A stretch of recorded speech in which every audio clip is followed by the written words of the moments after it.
여러분, 오늘은 조금 불편한 질문으로 시작해 보겠습니다. 요즘 이런 변화가 있었습니까? 잘 먹는데도 체중이 빠지고, 가만히 있는데도 심장이 빠르게 뛰고, 밤에 누워 있으면 가슴 두근거림이 더 또렷하게 느껴지고, 사소한 일에도 예민해지고, 손을 앞으로 뻗으면 미세하게 떨립니다. 그런데 주변에서는 이렇게 말합니다. 요즘 스트레스 많지? 갱년기 증상 아니야? 예민해진 거지 뭐. 오늘 제가 먼저 말씀드리겠습니다. 이 변화가 몇 주 이상 이어지고 있다면 단순 스트레스가 아니라 갑상선 기능항 진증일 가능성을 반드시 확인해야 합니다.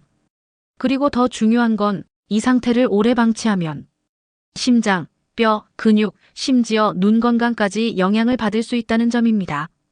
갑상선은 목 앞쪽에 있는 작은 기관입니다. 하지만 하는 일은 매우 큽니다.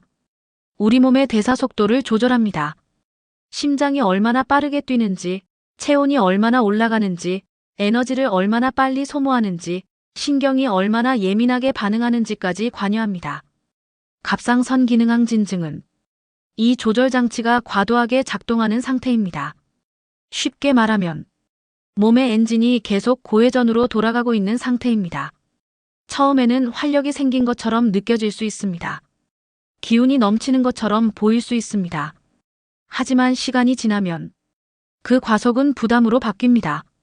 가장 먼저 눈에 띄는 변화는 심장입니다. 맥박이 평소보다 빠르게 유지됩니다. 가만히 앉아 있어도 심장이 쿵쾅거립니다. 밤에 누워 있으면 그 박동이 더 또렷하게 느껴집니다. 이 상태가 계속되면 심장은 쉬지 못하고 과로하게 됩니다. 특히 중년 이후라면 부정맥 위험이 올라갑니다. 대표적인 것이 심방세동입니다.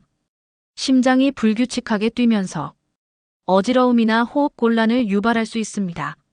항진 상태를 방치하면 심장 근육이 약해질 가능성도 있습니다. 그래서 심장이 좀 빨리 뛰는 것 같아라고 가볍게 넘길 문제가 아닙니다. 두 번째는 체중 감소입니다. 식사량이 줄지 않았는데 체중이 빠집니다. 오히려 식욕이 늘어나는 경우도 있습니다. 하지만 이 체중 감소는 건강한 감소가 아닙니다. 근육 손실이 함께 진행될 수 있고 쉽게 피로해집니다.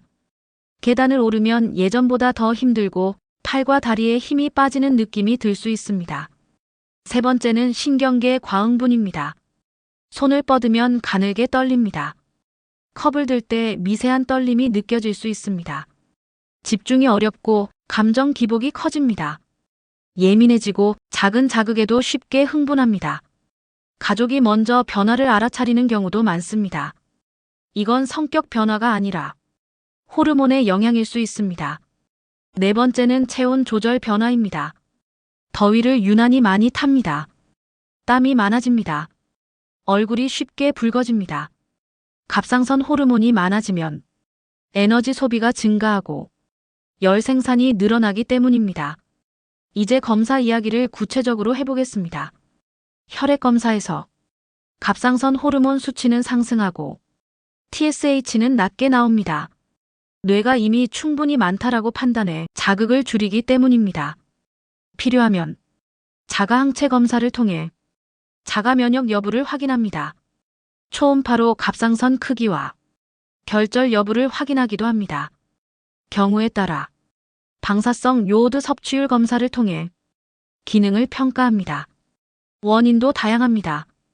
가장 흔한 것은 자가 면역 질환입니다. 면역 체계가 갑상선을 과도하게 자극합니다. 일시적인 갑상선염으로도 항진 상태가 나타날 수 있습니다. 원인에 따라 치료 전략이 달라집니다. 치료는 세 가지 방향입니다. 첫째, 약물 치료입니다. 갑상선 호르몬 생성을 억제하는 약을 복용합니다. 일정 기간 수치를 보며 조절합니다. 초기에는 심박 조절약을 함께 쓰기도 합니다. 이는 심장 부담을 줄이기 위함입니다. 둘째, 방사성 요오드 치료입니다. 갑상선 세포 기능을 억제하는 방식입니다. 셋째, 수술입니다. 갑상선이 매우 크거나 다른 구조적 문제가 있을 때 고려합니다. 여기서 중요한 점이 있습니다. 치료를 시작하면 저하증으로 넘어갈 가능성도 있습니다. 그래서 정기적인 추적 검사가 필수입니다. 균형을 맞추는 과정이기 때문입니다. 이제 뼈 건강을 이야기해 보겠습니다. 갑상선 호르몬이 과도하면 뼈 대사 속도가 빨라집니다. 뼈가 만들어지는 속도보다 분해되는 속도가 빨라질 수 있습니다. 장기간 지속되면 골밀도가 낮아질 수 있습니다. 특히 폐경 이후 여성은 더 주의해야 합니다. 눈 증상도 빼놓을 수 없습니다. 일부 환자에서는 눈이 돌출되는 변화가 나타날 수 있습니다. 눈이 건조해지고 이물감이 생길 수 있습니다. 이는 단순 피로가 아니라 자가 면역 반응과 관련된 변화입니다. 생활 관리도 중요합니다. 카페인은 줄이십시오.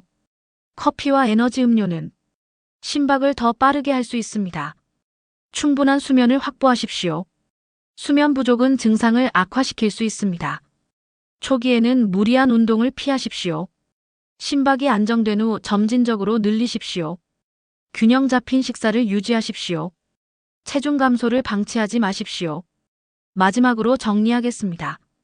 잘 먹는데도 체중이 줄고 심장이 빠르게 뛰고 손이 떨리고 예민해지고 더위를 심하게 탄다면 갑상선 기능 항진증을 의심하십시오. 방치하면 심장과 뼈 건강에 영향을 줄 수 있습니다. 하지만 조기에 확인하면 충분히 관리 가능합니다. 건강은 참는 것이 아니라 확인하는 것입니다. 오늘 이야기가 도움이 되셨다면 구독을 눌러두셔도 좋겠습니다.